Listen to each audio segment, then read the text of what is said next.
Hey everyone. In this special episode, we're diving into how mediumship reading can truly change your life. We've brought in some amazing guests for you to hear from who've each experienced loss and as a result formed unique connections with the spirit world.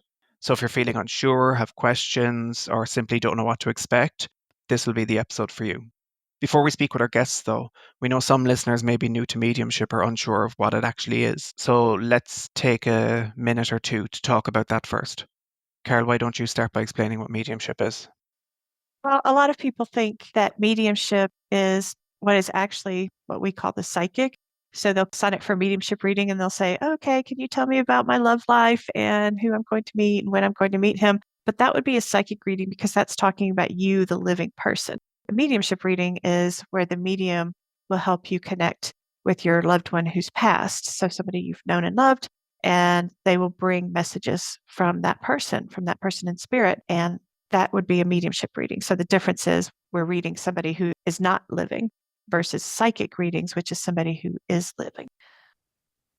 Yeah, I think this episode is going to be really great because we aim to interview people with different types of losses and different backgrounds and experiences in their everyday life and kind of get into it about how it's helped them and how they navigate through their regular life after having it.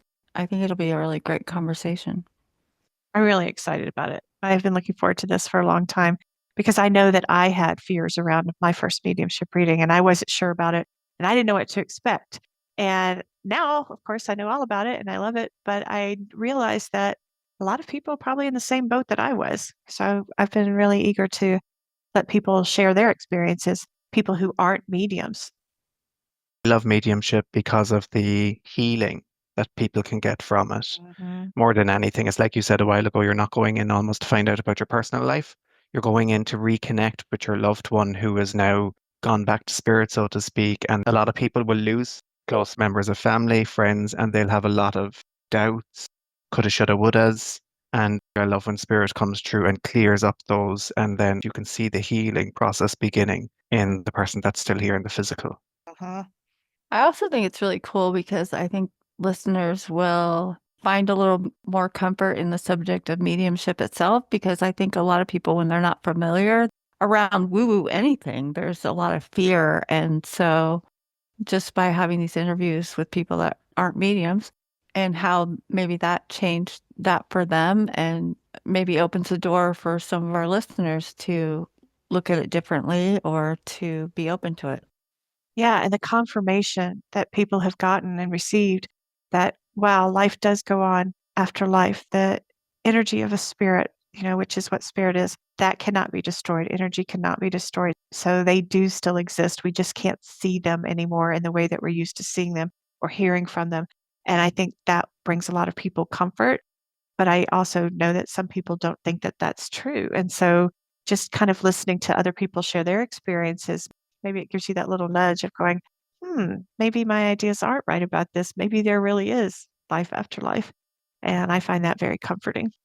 Because we know as well that people can have certain beliefs that will limit them and not allow them to have this experience. That others may call it anti-Christian or that it's something to do with negativity and Satan.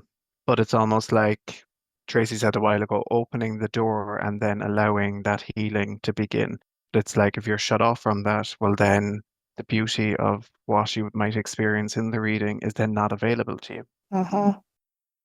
So first up, we want to welcome Allie to the studio. And we're just going to talk to Allie about her experiences with mediumship and how it's changed things in her life. So welcome, Allie. Thanks so much for being here. Hi, thanks for having me, you guys.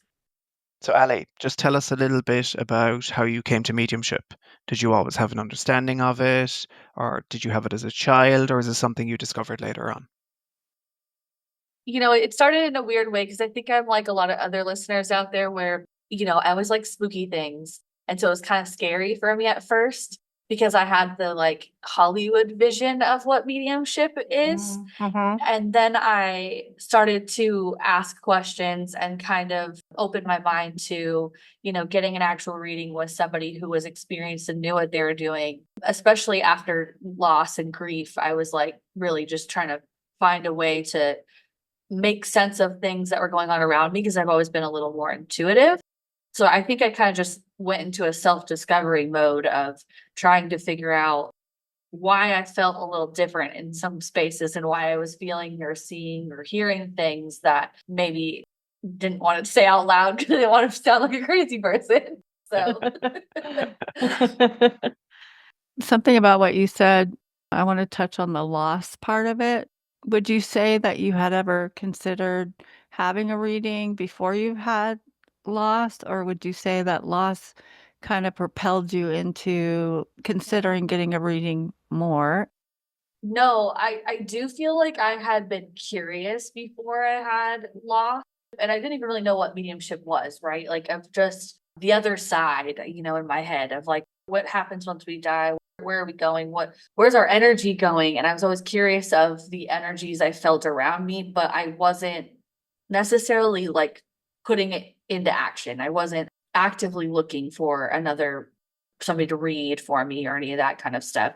It wasn't till there's people around me, my mom in specific, who had gotten a couple readings, but I was getting readings with a well-known medium that I was like, something I would like. Like I was like, oh, that would be nice. And I had recently lost my grandma who was really, really close with me. I'd had a lot of loss in my life, but I think that one hit the hardest, or at least was my first hard hitting one. And I kind of just was like, well, I'm curious what they will have to say or what they would get off of me. I didn't think you could pick a person, right? You didn't think you could go in and be like, grandma, go, right? But I had no expectations, to be honestly. That's funny. That's what I was going to ask you is, did you have any idea of what kind of information would come through? Did you have any idea of how a reading looked or what would come through?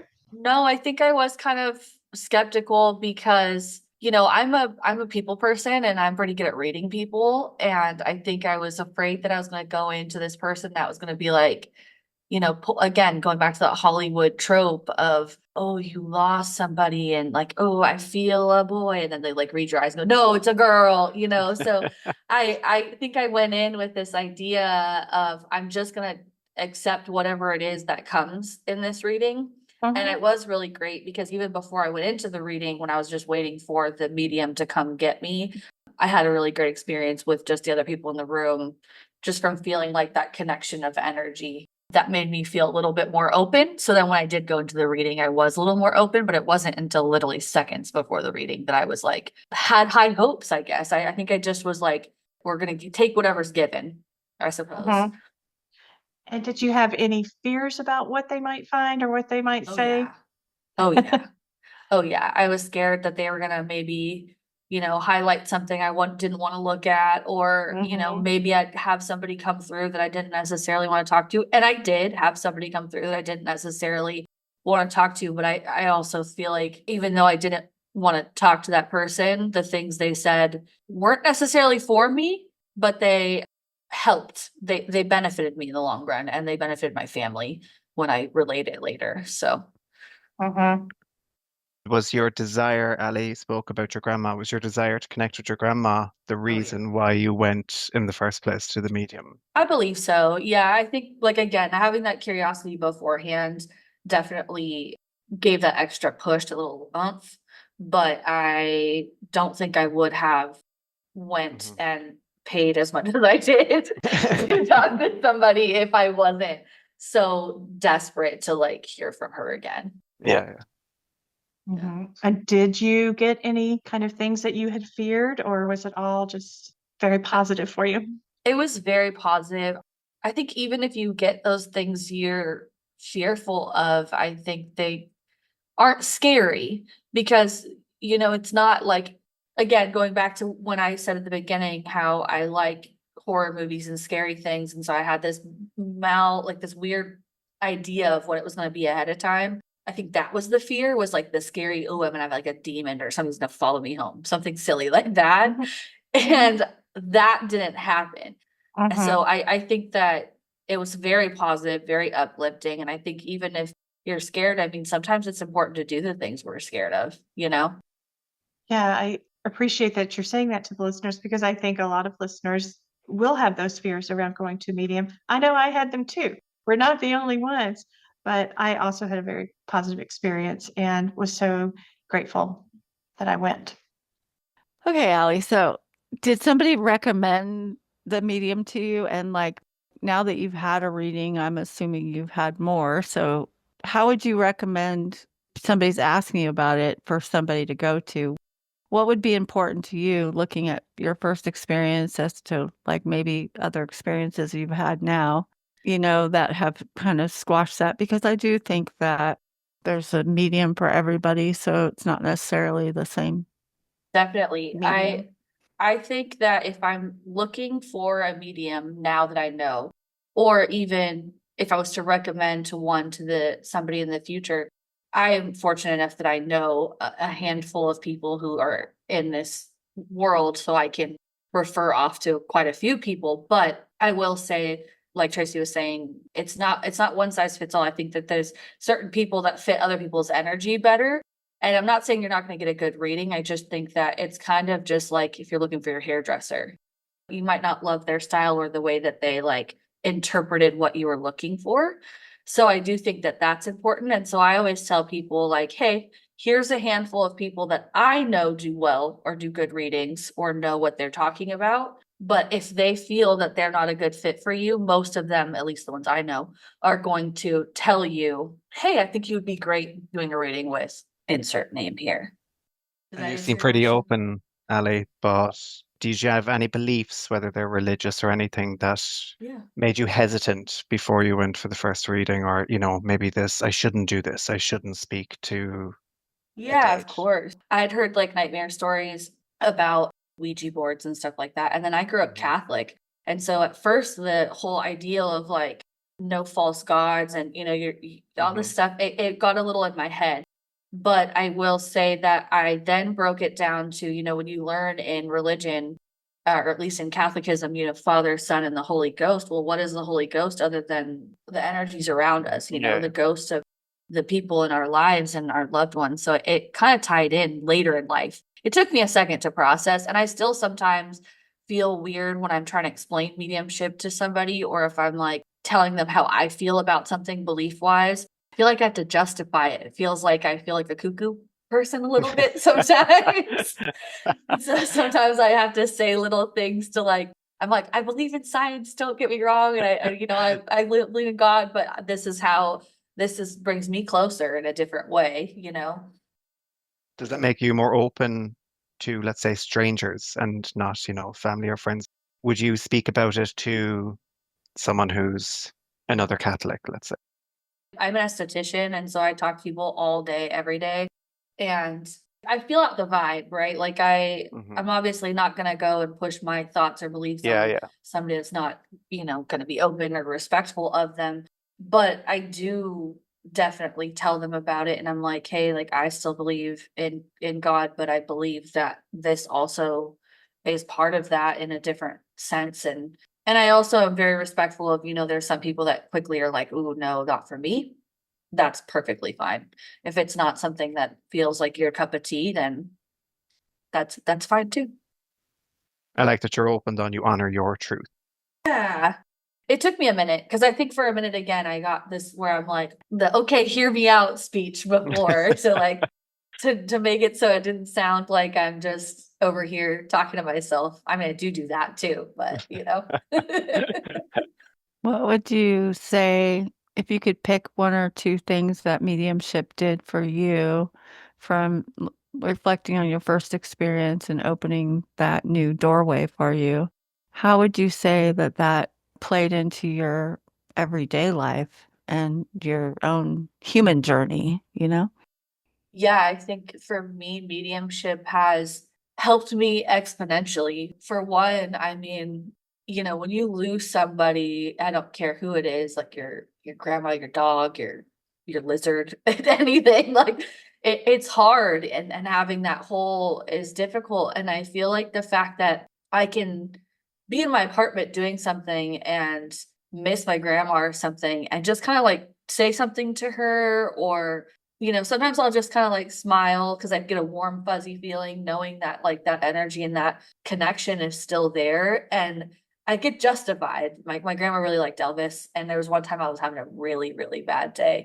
And we went out to dinner and I sat in this booth. I wasn't even paying attention. We got to pick the booth, but I wasn't looking. I'm sitting there and I was telling my husband how I had this bad day, and I look up and there's a poster of Elvis sitting there just like looking down at me with this look like it's fine, you know? And so things like that help me to remember to give myself grace and to know that they're not alone, you know? It's also helped me with anxiety. I struggle with a lot of anxiety, and I feel like the meditative part of it is very calming.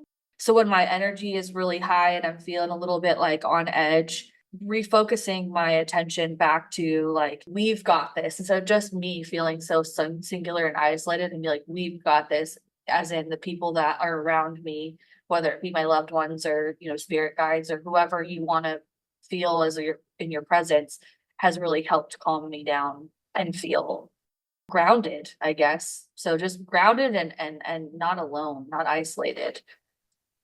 That's awesome.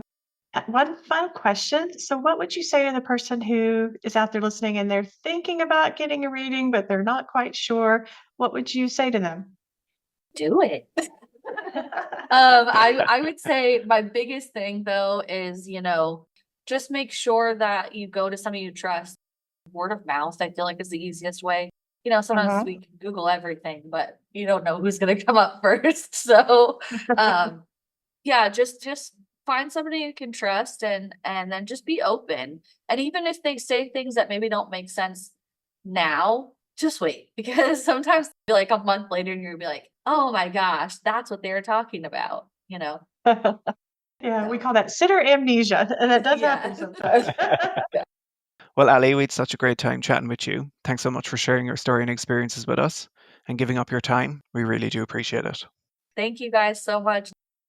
And now I want to introduce Nina Owen. She is a mother with loss and also an author about her journey. And so we're excited to speak with her and her experience with mediumship. Welcome, Nina. So tell us, what was the impetus for you seeking out a reading, and were you at all interested in mediumship before the loss of your son? I had honestly never considered mediumship until my son Sam died in 2016. It just wasn't something that was on my radar. But after the death of his own father, my husband, Jeff, started reading about other mediums, and he became interested in the idea of mediumship. So not long after Sam passed, I mean, within a month of his passing, Jeff engaged a medium who was in another state via phone reading.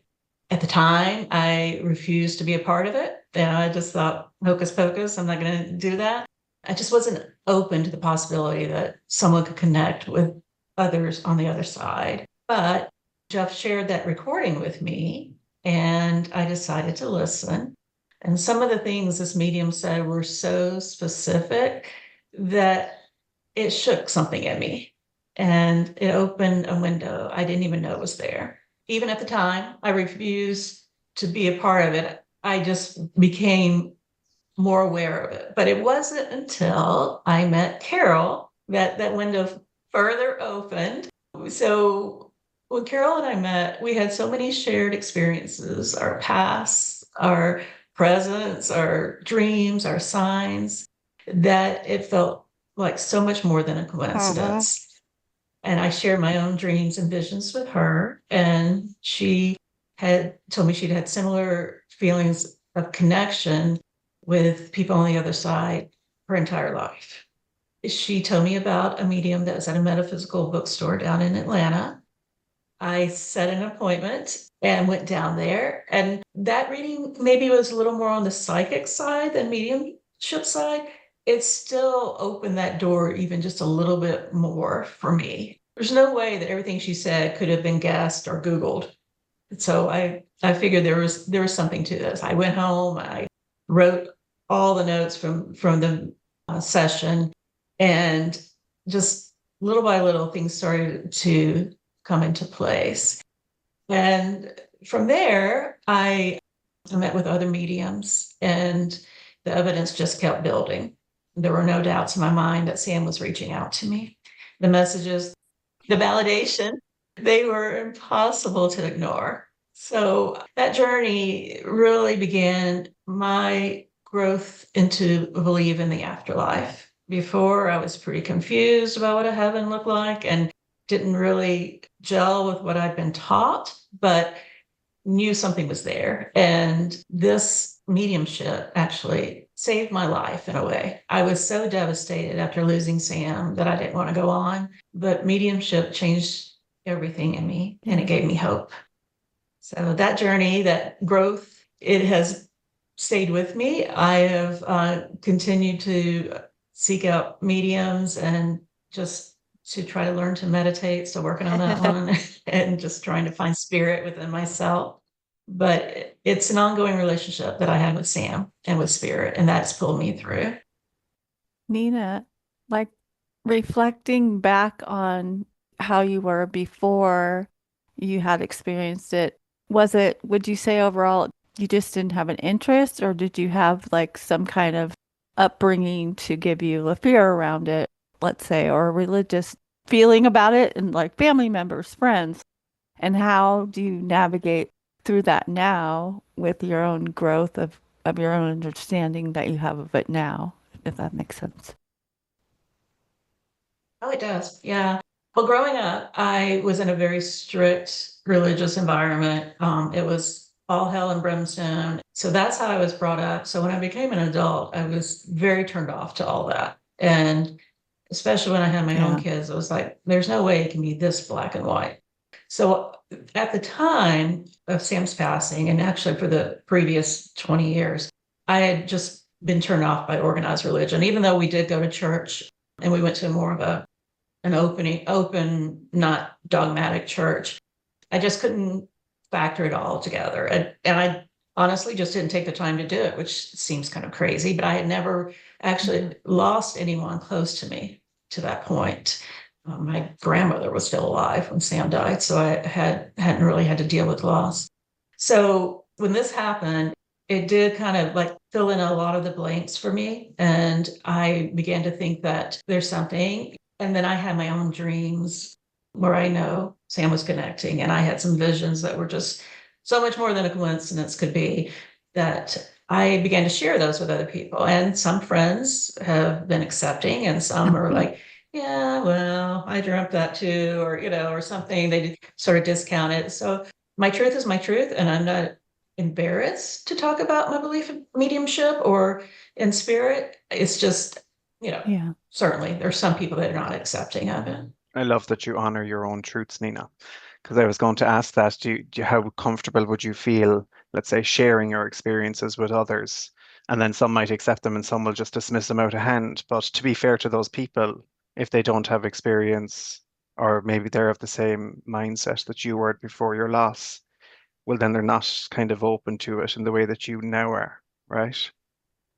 It's so true. Like I have a really close friend, but she's never lost anybody close to her. So I understand her doubts. And, for her, it's like, yeah, I saw that cardinal too, whatever, or just, things like that.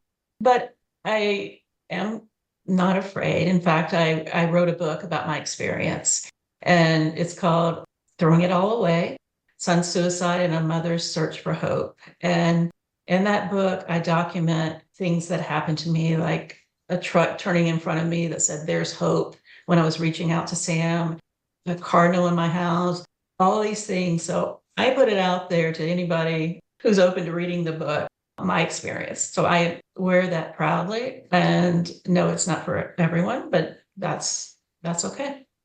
So do you feel that initial recording, let's say that you wanted nothing to do with when your husband went to the medium, that kind of opened the door for you to explore spirituality in a different way, we'd say, than organized religion would have had us do? 100%. That first recording, I was still in such an intense part of my grief. It was so early on that my fear in listening to it, before I listened to it, I was like, I don't want anybody to trivialize my son's death. But when I listened to the recording on my own without my husband around, I did. It opened the door, and some things did seem a lot more specific. And so that was the cracking of the door, I guess. And then just through Carol, and then I also visited a Reiki master, and I just became open because there had to be more. There had to be more than just my son lived for 20 years and he died. There had to be more, that I would have contact with him and that I will see him again. I love it. Once you listened to the recording and it started opening up, do you look back at it now and go, oh, I wish I'd done that even earlier? What would you tell the listeners now? I would definitely do that. I would have had that experience for as long as I could remember if I had been open to it, because it brings such peace and even another layer of intimacy with your lost loved one. Things that they tell you through a medium, you may not know. You may not have known that's how they felt about this or this thing. So, like I said, I had never really lost anybody close to me, but I just think seek that out. I wish I had earlier. It will give you such comfort and peace in dealing with your day to day, as much as, dealing with your thoughts of the afterlife. It helped you coexist with your grief. That's a phrase I like to use.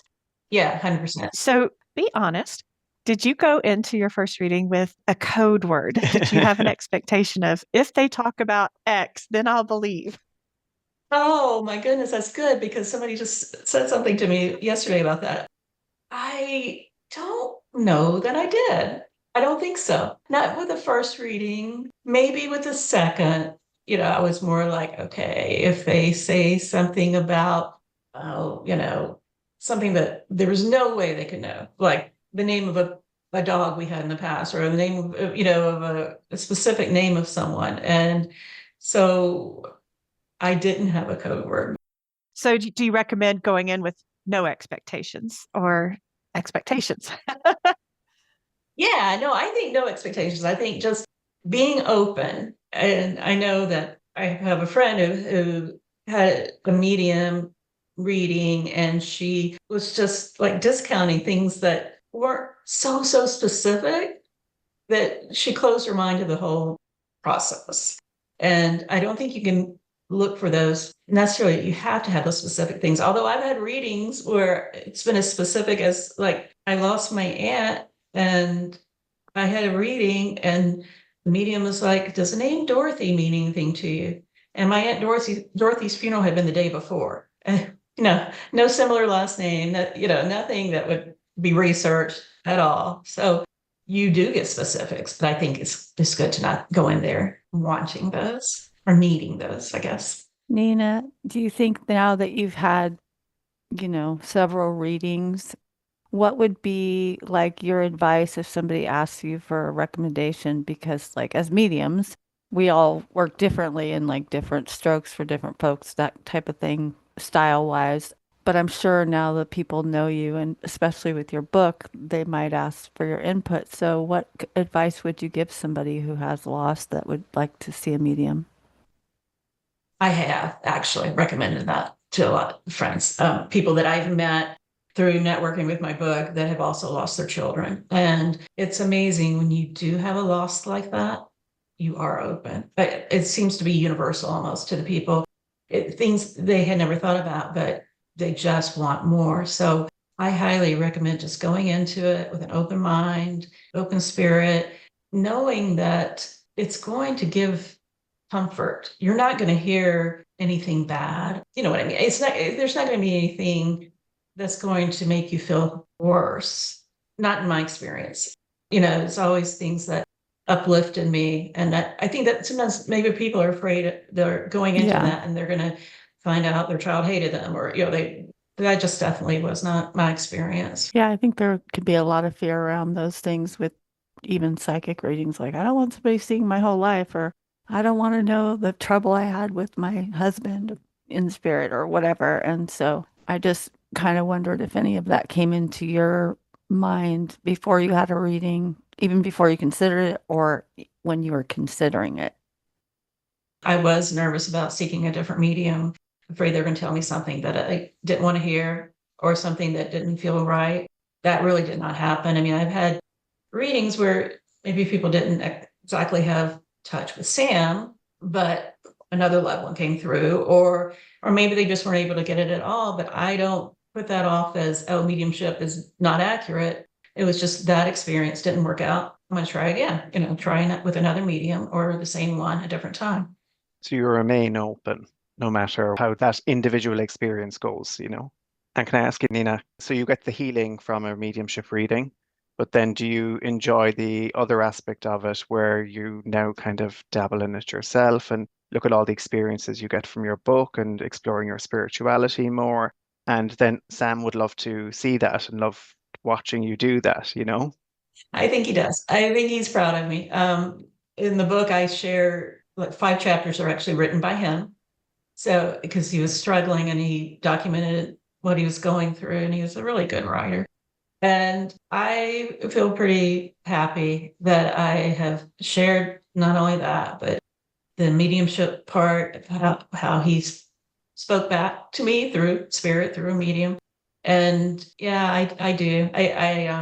He was a math science kid, so he's very physics major. So he's very black and white about some things. But then he was also seeing a Reiki master and going through some of that toward the end. So I know his mind was opening up to thoughts of the afterlife and what's out there. So I know for sure that he's happy with my search and my continued search. It's not like I know everything now and I never will, but I can continue this search. I was telling the girls a few weeks ago, I was like, if you look into quantum mechanics, and physics, I was like, it'll literally send you back to spirit because it's too weird. There's too much going on in quantum mechanics. I always say it's God waving back. I know. Wasn't even Stephen Hawking began to believe in spirit toward the end of his life? I love that. Thank you so much, Nina, for speaking with us today. It's been so amazing to hear about your journey through mediumship with your son. Let everybody know where we could find your book, how to buy it, and where to find you. And we just appreciate this conversation so much. Thank you. The book is actually available online on Amazon, Walmart, Barnes & Noble. Again, it's called Throwing It All Away. I have a website where you can find out more about me and my journey. It's just ninaowen.com. All right. Thank you so much, Nina. Thanks, Nina. We'll see you soon. Thanks, Nina. Thank you, guys. Thank you.